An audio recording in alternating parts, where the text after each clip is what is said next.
Hi, in this video I'm going to talk about how the Cadillac ELR works, and I'm going to dispel some inferences that are not correct in some advertisements that I see, in some reviews that I see where they talk about the ELR, because a lot of these people who are doing reviews on the Cadillac ELR don't understand how it works. I can tell they don't understand how it works because they talk about the torque and the horsepower of the gasoline engine.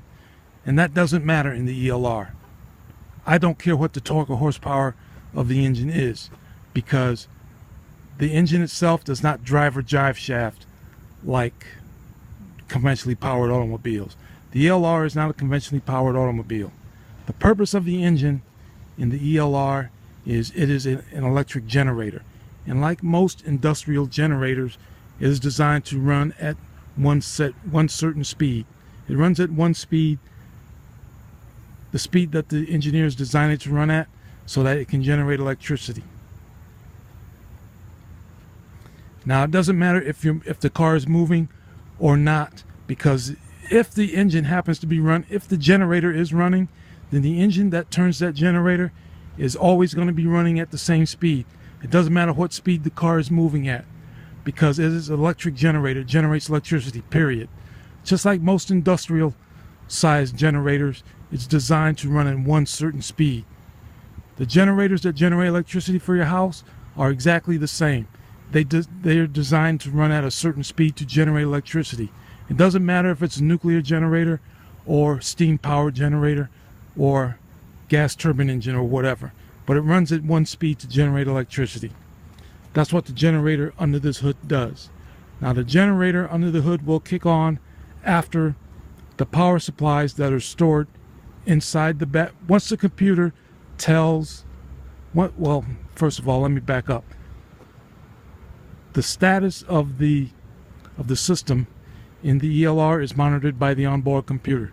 The onboard computer will monitor the status of the lithium-ion power supplies, and based on the status, it will tell the generator when to kick in. The generator will start so that you can continue driving as long as you need to drive. As long as you have gasoline, then the generator can run. So there's no limitation how far you can drive. You can drive this car as far as you want, as long as you have gasoline available. Now, the generator will generate electricity as long as it needs to.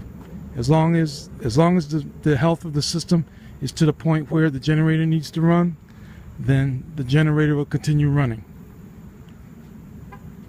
And the unique thing about this car, about the ELR, is if the generator should be running, you don't have to worry about wasting energy, because the electricity that's generated by the onboard generator is either going to go to one of two places.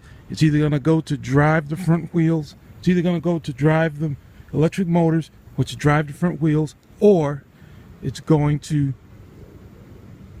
have the electricity stored in the onboard lithium-ion power supplies. Now the gasoline engine in this car does not waste gasoline like other cars do.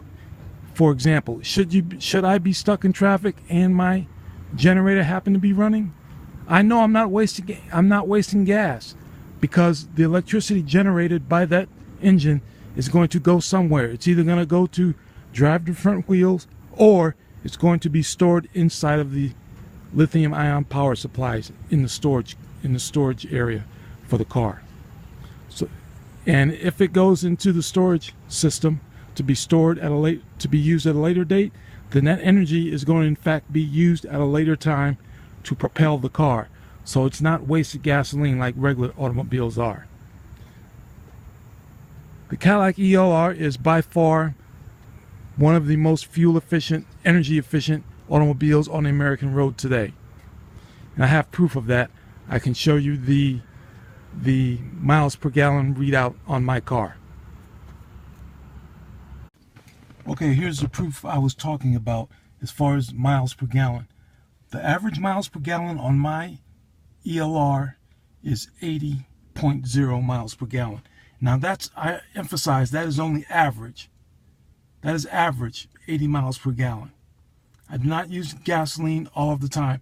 And this 80 miles per gallon is a mathematical calculation based on the total miles on the car and the total gallons of gasoline used so far.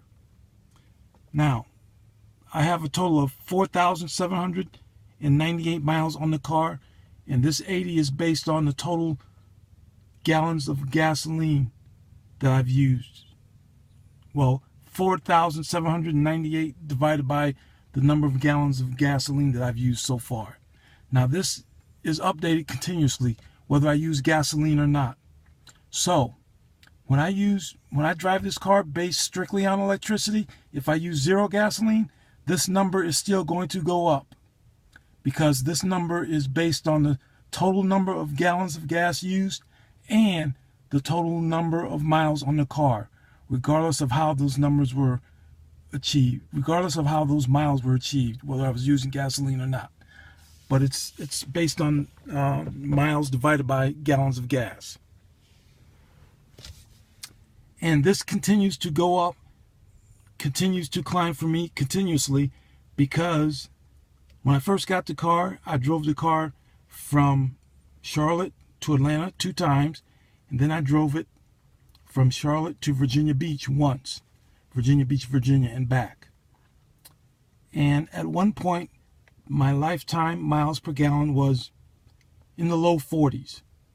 But the more I drive this car on electricity, the more I use the car the way it's supposed to be used, the higher this MPG goes up and the less gasoline I use. And here's the main reason why I use 0 gallons of gasoline during my typical daily commute. Because I plug my car into an electrical outlet every night before I go to bed, and I let it charge throughout the evening, resulting in me using 0 gallons of gasoline.